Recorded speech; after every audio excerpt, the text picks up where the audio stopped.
Hello friends, নমিস daily ব্লগে সবাইকে স্বাগত। আশা করি সবাই ভালো আছো। আমিও খুব ভালো আছি।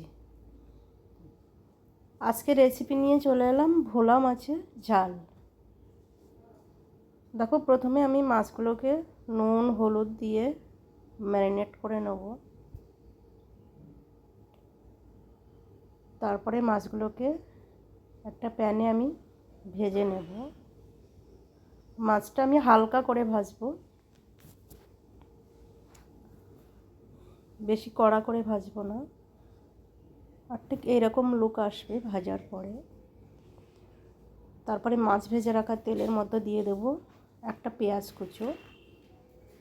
ভালো করে সিম্পলভাবে আমি ভোলা মাছটা রান্না করব। এটা অনেক রকমভাবে রান্না করা যায়।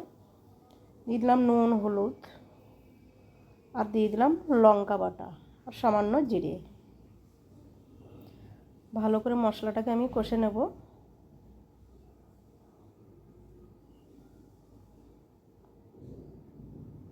পেঁয়াজটা ঠিক এইভাবে ভাজা ভাজা করে নেব যাতে কাঁচা না থাকে। তারপরে দিয়ে দিলাম পরিমাণ মতো জল। আমি আমার মতো করে দিলাম, সামান্য গ্রেভি রাখবো। তারপরে ভাজা মাছটাকে দিয়ে দিলাম।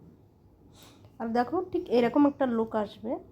এটা খেতে কিন্তু গরম ভাতের সাথে জাস্ট অসাধারণ। আর দিয়ে দিলাম ওপর থেকে কাঁচা লঙ্কা চেরা।